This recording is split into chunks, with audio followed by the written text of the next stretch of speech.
It is often said that California is about 5 years ahead of the rest of the country nationally. Well, I give you this story from the Hill.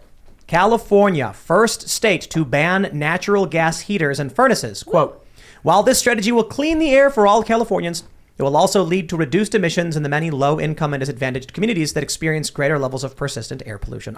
It's for the poor people that you can't have heat anymore. Okay. Poor people don't need heat. Yeah, no. Right? Yeah. I mean... Science. Yeah, poverty generates energy. Right. So they're just naturally warm. Plus I think they probably already have tools they can create fire. This kind of stuff always reminds me of I always forget too what play it is. What play is it? Anyway, it's Chekhov and the Three Sisters? What's his name? I have it right Anton here. Chekhov. Yeah, and he's saying it's Uncle Vanya. Oh yeah. It's Uncle Vanya. It's Uncle Vanya. And he's talking about the trees and why do the peasants always burn down the trees, And he's like, why is this? Why do the peasants need to burn down the trees? Can't they just use peat? They can pick it up off the ground and burn that. And of course, burning peat is a much dirtier, it's a much dirtier source. The smoke is worse and all of that. But we're constantly trying to tell everybody how they need to heat their homes, how they need to, move around, all of this. So it's unreasonable. They ban gas cars. Mm-hmm. They're banning natural gas heaters. So everything's going to be electric. Everything's going to be electric. It's going to collapse. But first of all, it already is collapsing. Yeah. And then already, you saw this. We talked about this. And then they tell you that you can't charge your cars. Right. So it's all, the end result is going to be controlling your movements. It controls. What it really is artificial scarcity. This is done in order to control populations. As you're limiting energy, you limit also almost everything else in someone's life and society. You're also able to limit their food, their travel, and their progression. And any kind of upward economic mobility has been robbed and stripped away from the average American, as of course we're all told we're doing it for the right causes. We're doing it as the people literally causing the most amount of pollution in this world are flying around in their private jets and swimming around in their yachts and living in their mansions. Why aren't they restricted? If this was really truly about helping the environment, maybe the overconsumers, maybe the richest people in this world, maybe the people who have way too much would have been dealt with in a truly communistic kind of system if we're going by their rules and laws, but we're not doing any of that. We're punishing the poorest people and creating some of the poorest people in this world. And what this is exactly artificial scarcity to predominantly bring in more controls by governments that want to run every aspect of your life. But so the Teslas have cell connectivity. And it's going to be funny in 5 years when you're going to be in your garage and there's going to be a notice saying not charging on your Tesla or electric car. You're going to sit down and you're going to be like, I only have 30% battery. I can't go anywhere. And it's like governor's orders, emergency grid lockdown, your car's not charging.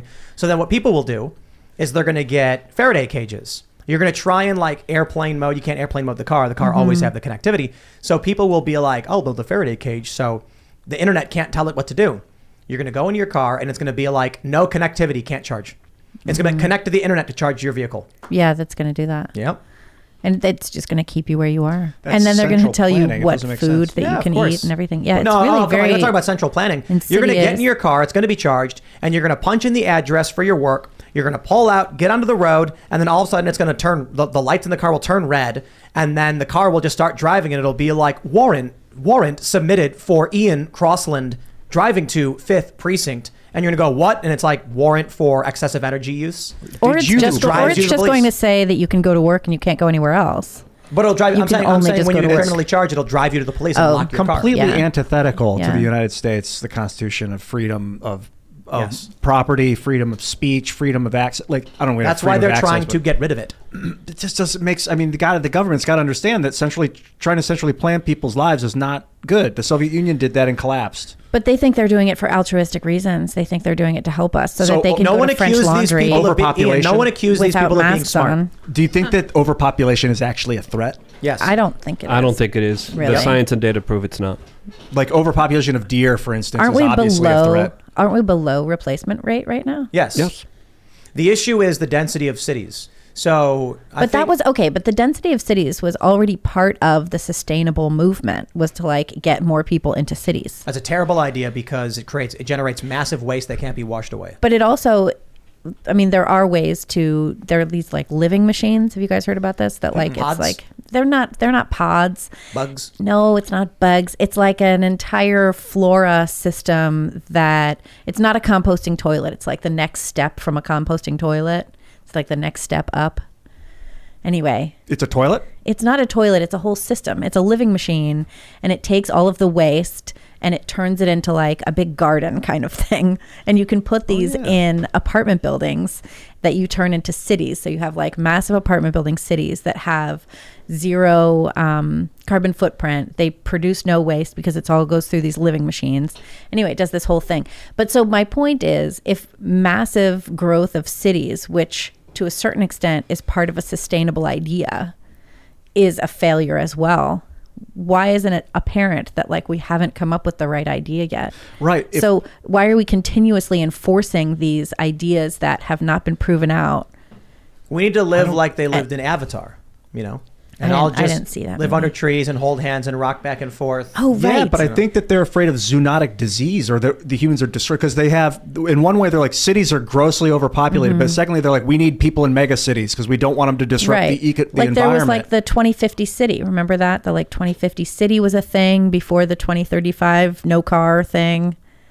They're continuously coming up with these ideas. So like, they're afraid that humans are going to poison the earth. So instead, they're going to try and force them into large cities that are poisoning the earth. Yes. And a lot of the policies that you're seeing done in the name of climate change are creating more climate change, especially when it comes to, limiting energy, shooting, down nuclear reactors, getting rid of energy that could be explored, that could be produced.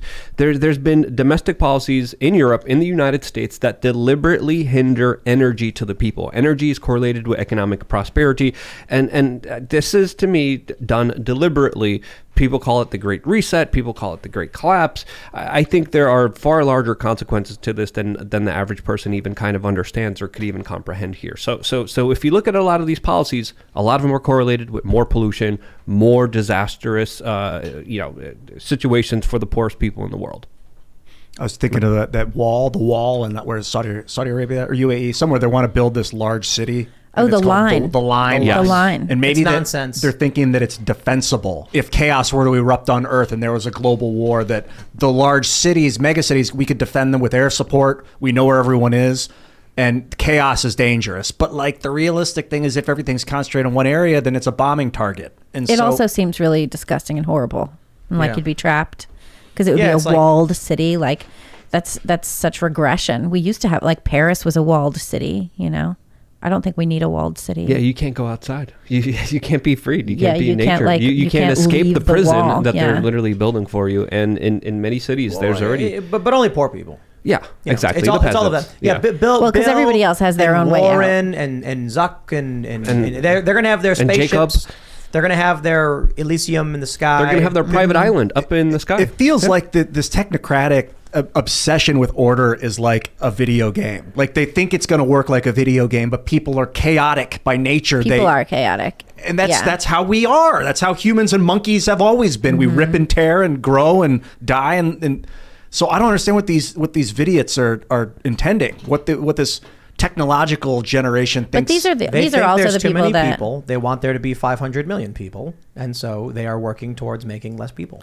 These are also the same people, though, that would have you believe that Native Americans were peaceful and didn't, they would like infantilize indigenous populations and say that they had none of the kind of impulses that modern man has. That's crazy too. Yeah, we were talking about that a couple days ago on the show. I think we had a interesting conversation about that as well. There's a lot of things that we don't know, especially when it comes to history. I think, if you think the news is fake, wait until you find out about history, and you really examine who's telling us these kind of narratives. You kind of have to ask yourself, why are we being told these specific things? Why is this being reiterated to us? And at the end of the day, I think a lot of it is to weaken the human spirit, the human will, and I think large largely, trying to understand it. I think it's difficult for many people because it's impossible to get into the mind of someone who might be a sociopath or someone who truly is a part of maybe a larger energetic demonic world out there. So there's all potentials out here. It's not worth speculating, but it is worth documenting the things that they do and the effects that they have on humanity. And you cannot argue that within the last 3 years, all the centralized policies have wreaked havoc on the average human being. We have destroyed our way of life. We have destroyed our physical health, our mental health, our intelligence, our ability to have family members to procreate and live life here on this human planet.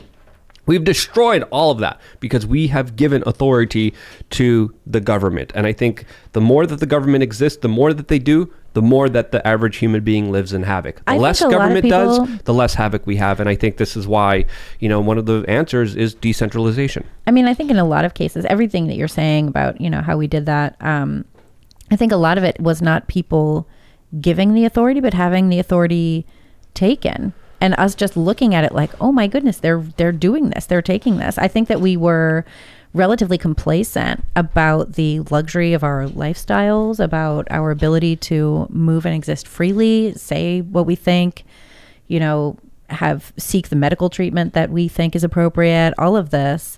And I think that a lot of us, I know that I was, despite everything, sort of shocked to see how the government just came in and obliterated our rights and just completely took them away, started lying to us about everything, right? I mean, if we've talked about this, like stay in your homes, don't go to work. You're massively germy, except if you're protesting Black trans lives in front of the Brooklyn Museum, then it's fine. And it was just so shocking to be lied to consistently and to be told that those lies were truth. And you're just standing there with your mouth wide open in shock to be told this after here you thought you were in a democratic system with good values where we all agreed on the Bill of Rights, and then just to have it squashed. I mean, I don't think that we necessarily gave the authority to do all of this to the government. I think it was taken and we were stunned because we didn't expect it. And I think you can look at that in a number of areas of American life, including education.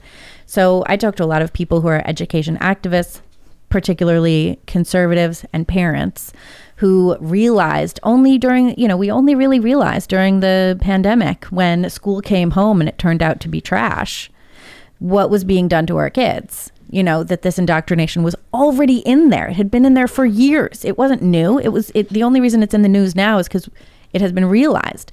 So people trusted all of these systems. We trusted our institutions. We trusted our, government to a large degree, only to find out that they were deceiving us successfully.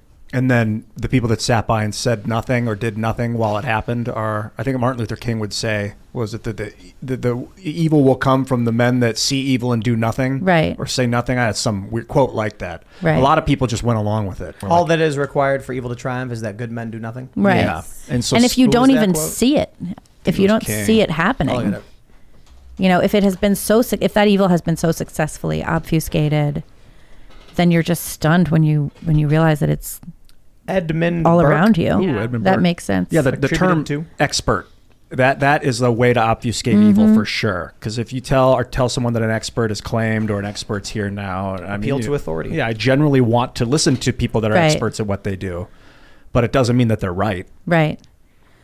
And the siloing of information, I think, was a problem. When you go to school, it used to be when you go to school, you could become a generalist. The idea was that you would know a little bit about everything, and this was a good thing. Yeah.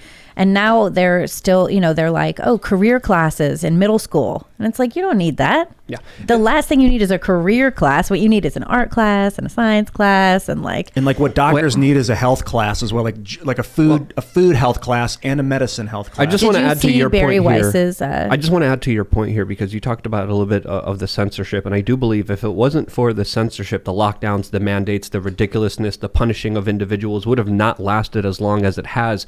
But because of this centralization of our information and our thoughts through big tech social media algorithms, I think it was the only reason why they were able to get away with so much atrocities, with so much bullcrap against the average human being.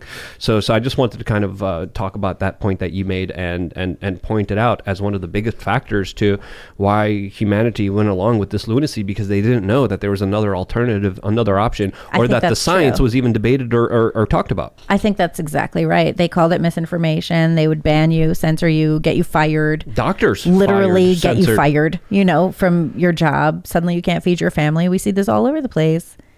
I think it was shocking to a certain extent. It's good that we're aware of it now. The price we paid is huge. The real question that needs to be asked, that nobody wants to ask, is, are the people running these programs people, or are they aliens? That's right. My son was asking me that the other day. He's like, Mom, what if we're the aliens? And I was like, That's panspermia. What if aliens, what if we started the SETI project and we send out, was it Voyager with that golden disc? Is that what had it? I think so. Yeah, the record. The record on it? Mm-hmm. What if aliens found it? And they were like, these people are so dumb. And then they came here and they were like, we're in control now. What if they found it and they were like, these people are so intelligent, we just can't possibly go to that quadrant? Yeah. Yeah, people are definitely afraid of the unknown. And if you can't see what the virus, then that's a way to scare people. Like, if you see the lion charging through the city, you at least know what to fear. And if the lion gets killed, everyone knows the danger's over. But if you can't see it, if aliens want to get us, they'll be like, LOL, let's give them an invisible threat. It just feels like everything we saw over the lockdowns was like a test. Will people, will you pull up into a parking lot and inject a foreign substance into your arm from a stranger? Now, I understand that you trust the people on the TV box when he says, go to your local 7-Eleven parking lot. But I kept telling people, please don't do that. Please go to a doctor. Because, we don't want to normalize a culture of walking up to a random person and being like, yes, inject me with that. You want to go to a doctor, ask the doctor, let them figure it out. And doctors aren't always right or whatever. But the point is, you're safest there as opposed to the guy at the 7-Eleven parking lot. This is not a dead show. Don't just take what the man offers you. Isn't that crazy, though? Yes. I feel like, taking crazy pills. Ian's confused. Well, I'm thinking technically, wait, isn't it a if you go to a dude and he injects you, he's drugging you. Maybe they don't use that phrase because the guy might be considered a doctor and it's supposed to be a healthy thing he's putting in your arm, but he's still drugging you with a drug that could be good for you. You don't know. You you get a prescription from a doctor. You go to a doctor, this is what I was telling people. Go to your doctor, say here's my history, here's my risk factors, and let them tell you what's right or not. You don't want to imagine, I'll tell you this. Let's say I love using the plumbing analogy. Let's say your toilet bursts, just crap everywhere, and it's a mess, and there's water spraying all over the place, and then bits are floating on the floor, and awful. the cat stepping Keep going. in. This is good. And then, so imagine you decide, I got to get this fixed. So you pull into a 7-Eleven parking lot where there's a random guy, and you say, hey, come fix my toilet. Perfect. That makes no sense. No, you call a plumber. But you might do But before it. you do, might he do had that a at Home plunger, Depot. so he must have been good at what he did because he had a plunger. That's why it's just we normalize this, and it's just absolutely insane to me that there were people. But look, I'll slow down. It feels like at the very least we collected some great data. Yeah, people are willing to drive up to a random parking lot in a place they've not been and let a strange person inject them with a foreign substance. Under penalty of losing their jobs. No. No, if you mean the other people. If you were ordered to get a vaccine by your job, you could call your doctor up and say, here's my age, here's my risk factors. Tell me what to do, doc. That I think is acceptable. But in any circumstance, walking into a parking lot and being like, howdy, stranger, right here, that's nuts. 20 years, that is crazy. The last 20 years have been the awakening of the American people, this great red pilling where we're seeing some people haven't woken up yet or maybe never will, but a lot of people, COVID had to happen to them. They had to be smacked down by authoritarian nightmare to realize what an authoritarian nightmare is. Some people saw the data in 2007 and were like, whoa, there weren't weapons of mass destruction in Iraq. Holy crap, why are we still in Afghanistan in 2011? What's this Trans-Pacific Partnership? What's this investor state dispute settlement that wants to sell us out to Malaysian oil companies? What's this corporatization of the world? And they woke up and they're alive. They're talking about it. But a lot of people are still in that process. And a lot of those people got the jab without questioning it. I just want to point out that Once we reach $2,000 in super chats, Luke is going to down this whole tube Hell no. of palm No oil. way.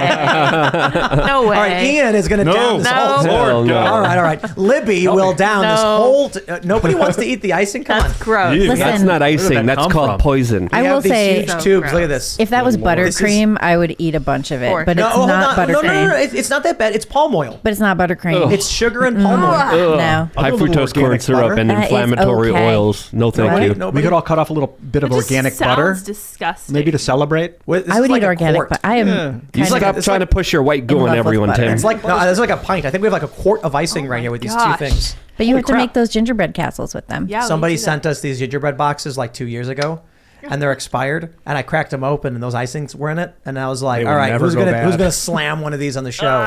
No, we have And to make everybody the said no. gingerbread houses. That's what you have to do. Yeah, or use it as glue or Do something. you eat gingerbread house? Like you're supposed to actually eat them? Not if you're really. desperate, you could. Yeah. If you're desperate, like You don't I used, have to. Think about that as an American. Like I used excess food to make a structure that I'm not going to eat. know. I That's guess just that's a For weird, decoration, it's a food structure. That's so weird. I don't used like to food eat them. structure. Thanks for checking out this segment from the Timcast IRL podcast. But if you want to check out the full show live, tune in Monday through Friday at 8 p.m. And if you want more special access content, head over to timcast.com and become a member. Your membership helps sustain this company, keep our journalists employed, makes this show happen, and you will get access to exclusive members-only segments of the Timcast IRL podcast, and there's a massive library to check out. So again, go to timcast.com or tune in Monday through Friday at 8 p.m., and we'll see you all there.